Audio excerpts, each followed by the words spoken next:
Cette première rencontre innovation pédagogique et numérique a été organisée par l'Université Versailles-Saint-Quentin-en-Yvelines avec la communauté d'agglomération de Saint-Quentin-en-Yvelines. Un premier objectif était bien sûr de valoriser les acteurs présents sur le territoire de Saint-Quentin-en-Yvelines, qu'ils soient universités, entreprises, écoles, pour démontrer un peu la dynamique du territoire autour de ces questions de la formation tout au long de la vie grâce au numérique. Et ensuite, un deuxième objectif était de permettre aux acteurs de se rencontrer, d'échanger, de confronter leur culture et leurs pratiques. Il y a eu à la fois des visites dans des entreprises, des écoles, à l'université, et ensuite en fin de journée, on a une présentation d'une dizaine de projets portés soit par des enseignants-chercheurs, soit par des entreprises. Là, je suis engagé dans un parcours de formation un peu plus classique, mais dans le cadre de l'école du numérique à Saint-Quentin. C'est intéressant de trouver au même endroit tous les acteurs de la formation, que ce soit des startups ou des gens qui innovent dans des nouvelles façons de former. J'avais participé déjà à la 4e rencontre qui s'était tenue à Nantes. L'objet de la journée d'aujourd'hui, c'était échanger avec des gens qui viennent de différents domaines,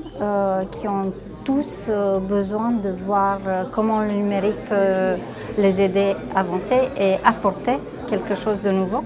Aussi des dispositifs d'innovation pédagogique que je ne connais pas ou le voir en pratique. J'ai présenté l'IE Prépa, qui est une formation pour la préparation au concours administratif et judiciaire, qui a la particularité d'être 100% numérique et d'appliquer les principes de la pédagogie inversée. C'est extrêmement intéressant d'avoir une journée comme celle-là à l'UVSQ parce qu'on se rend compte que sur un territoire, on est plusieurs à travailler sur de la pédagogie numérique et innovante, et en réalité on ne se connaît pas forcément toujours. Il y a des tas de personnes que j'ai envie de revoir pour pouvoir développer même nos propres outils et s'améliorer nous-mêmes. Le but de ce projet, c'est de créer une plateforme qui permette de valoriser toutes les formes d'apprentissage. On a rencontré un certain nombre de personnes. On repartira avec un regard sur ce qu'on a fait qui nous servira pour, on l'espère, prolonger le projet.